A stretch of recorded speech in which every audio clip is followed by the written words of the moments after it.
Assalamualaikum warahmatullahi wabarakatuh. Welcome back to my channel. Selamat berjumpa kembali tentunya di channel ini.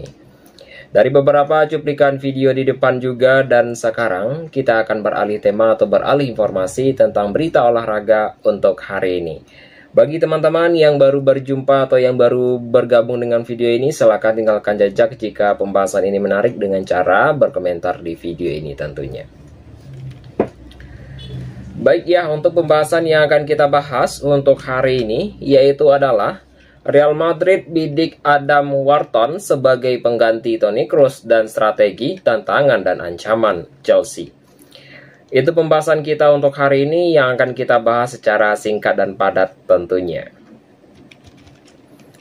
Dari beberapa informasi berita olahraga tentunya bahwa Adam Wharton merupakan sebagai salah satu nama yang masuk ke dalam radar incaran Real Madrid menjelang bursa transfer panas 2026. Yaitu sejak kepergian Toni Kroos ada celah besar di lini tengah Los Blancos, terutama dalam peran gelandang bertahan yang mampu mengontrol tempo permainan.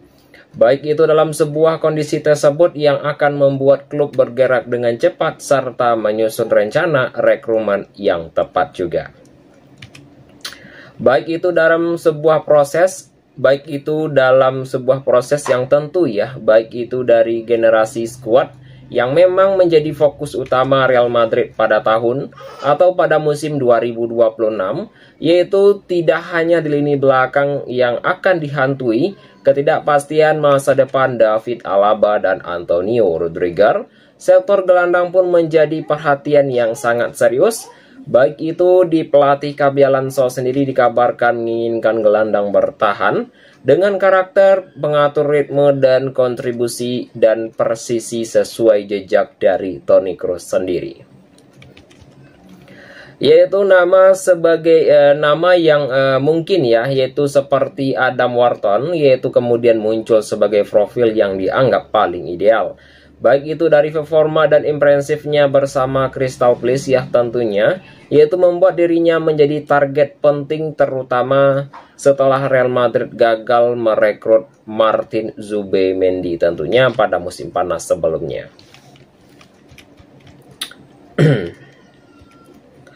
Untuk yang berikutnya yaitu adalah pemburuan gelandang pengganti Kroos ya, mengarah ke Adam Wharton.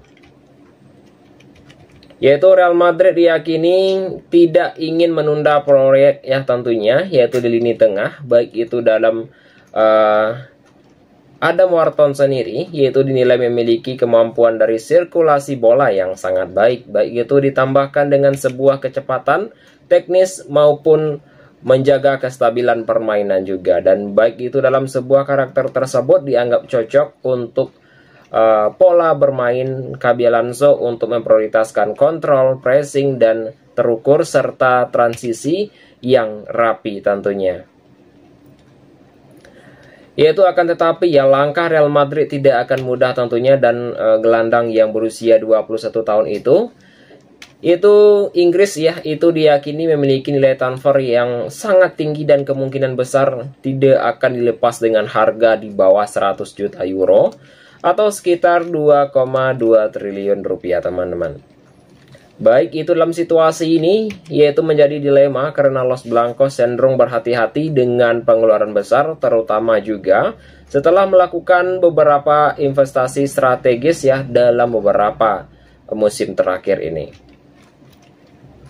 Selain dari aspek finansial juga, Real Madrid juga tengah menyusun daftar alternatif jika negosiasi, yaitu menemui jalan buntu. Baik itu dari klub yang tidak ingin terpaku pada satu nama, baik itu yang telah mengikat peta persaingan perekrutan pemain di bursa transfer semakin kompleks teman-teman ya, kompleks ya tentunya.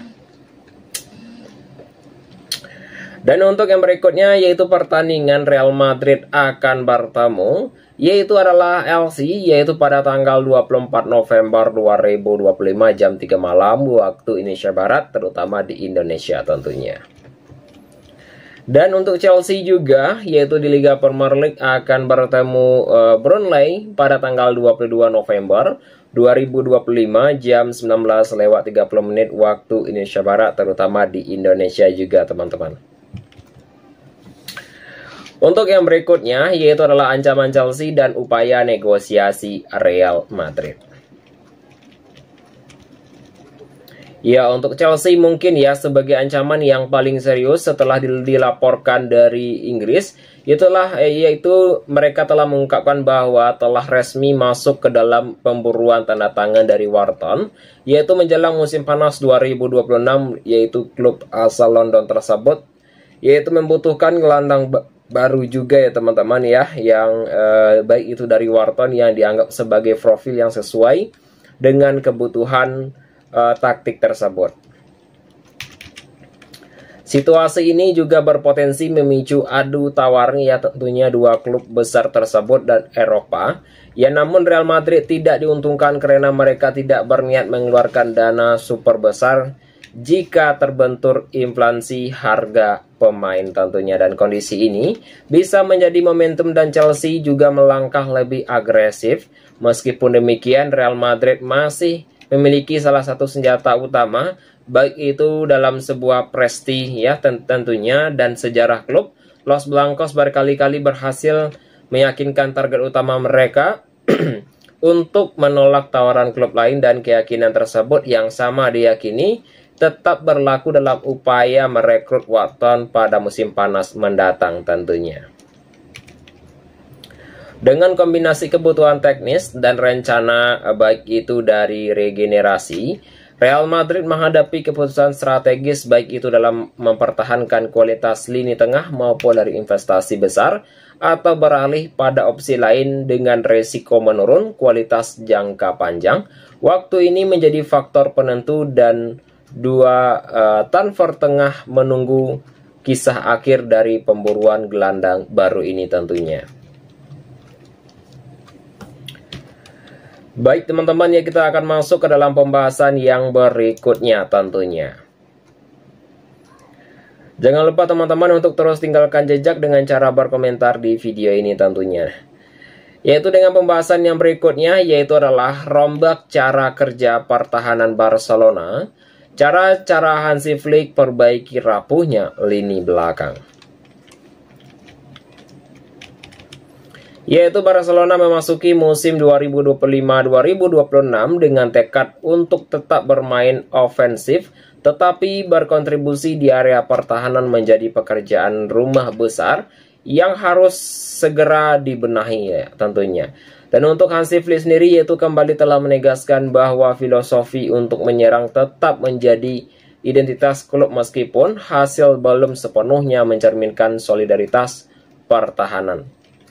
Ya, baik itu dari kami, dan kami ingin ya memainkan sepak bola kami, ujar Hansi Flick setelah hasil imbang kontra klub Brugge, yaitu sebuah laga yang memperlihatkan sisi yang paling rentan dari lini belakang Barcelona sendiri. Yaitu pelatih asal Jerman itu telah menegaskan bahwa memang ya bahwa menang atau kalah itu bukan alasan untuk meninggalkan gaya bermain progresif yang sudah menjadi DNA tim ya tentunya. Akan tetapi pada musim ini Barcelona belum mampu untuk menjalankan garis pertahanan tinggi dan jebakan offset yang efektif pada musim lalu. Baik itu yang keseimbangan ini membuat lawan lebih mudah untuk mengeksploitasi ya tentunya ya teman-teman ya, untuk ruang yang di area pertahanan dan menempatkan kiper dalam situasi yang sangat sulit ya, baik itu dalam sebuah mengeksploitasi ya tentunya. Ya, untuk ruang ganti pertahanan yang menerapkan kiper dalam situasi yang sangat sulit teman-teman ya, itu dilaporkan dari beberapa media berita olahraga juga.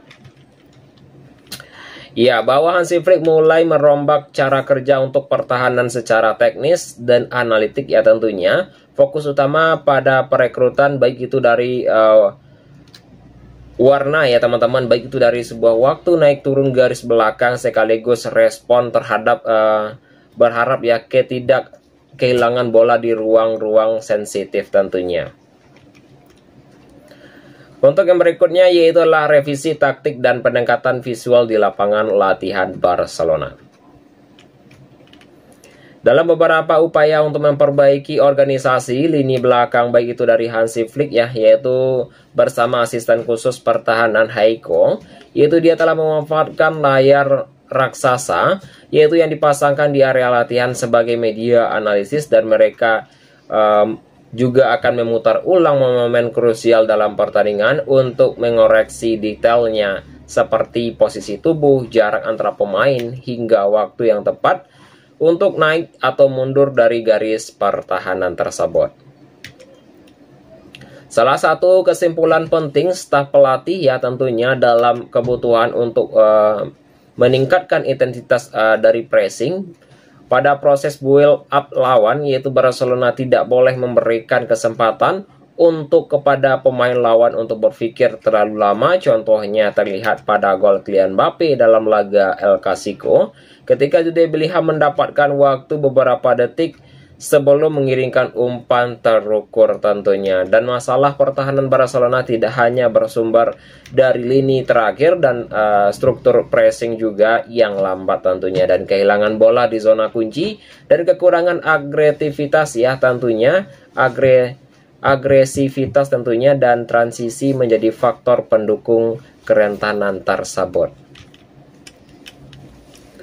Dan jangan lupa teman-teman untuk saksikan pertandingan Barcelona akan bertemu Athletic Club pada tanggal 22 November 2025 jam 22:15 waktu Indonesia Barat, terutama di Indonesia tentunya. Untuk pembahasan yang berikutnya yaitu adalah peran kiper dan ketimbang statistik Barcelona pada musim ini. Kiper juga memegang peran penting dalam sistem Hansi Flick yang menurut kewaspadaan tinggi ketika garis pertahanan berada jauh dari kotak penalti.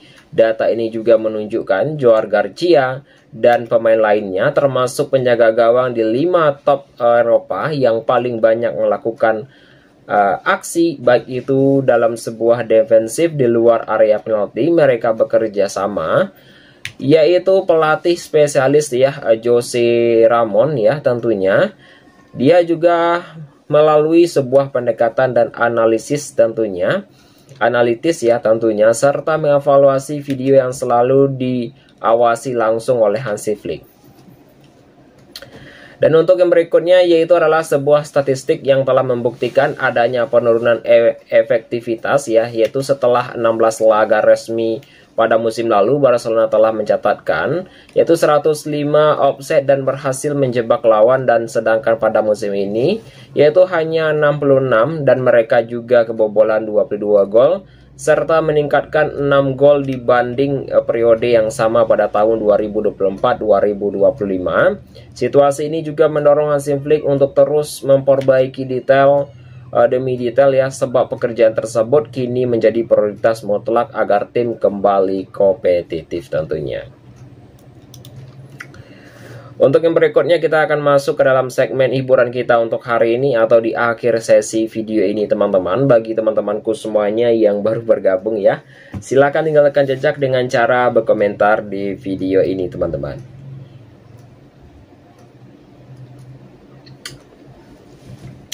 Baik, kita masuk ke dalam akhir segmen video kita untuk hari ini, yaitu dengan pembahasan diisukan jadi incaran Barcelona hingga Chelsea. Ini pengakuan bek Crystal Palace tersebut.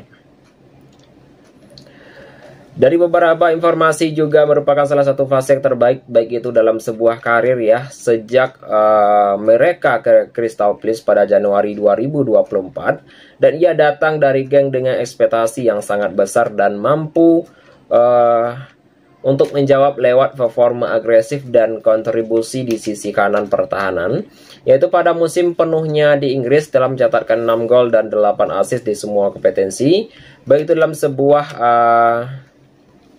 impresif ya untuk seorang back sayap tentunya, dan kontribusinya ikut membantu Crystal Palace juga agar tampilnya lebih intensif dan dinamis di bawah Oliver Glasner tentunya.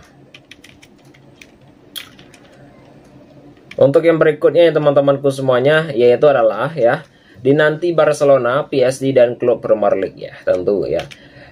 Yaitu pesatnya perkembangan dari Munoz ya tentunya menyebut namanya cepat membuat di radar klub-klub besar Eropa. Barcelona dan PSG dikabarkan menaruh minat besar setelah melihat konsentrasinya sepanjang musim dan dua raksasa tersebut ya, tentunya mencari back kanan yang modern yang mampu menyumbangkan kreativitas dan intensitas pemain, baik itu profil yang cocok dengan karakter dari Moonors sendiri, teman-teman.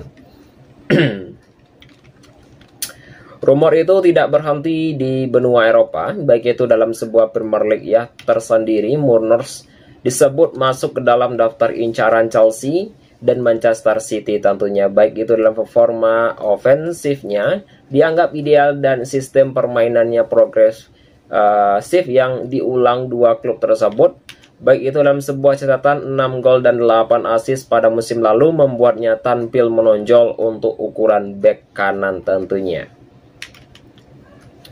Kabar-kabar itu yang semakin marak ya tentunya adalah kebutuhan dari bursa transfer yang mendekat, namun hingga kini belum ada perkembangan yang sangat konkret atau langkah resmi dari klub manapun.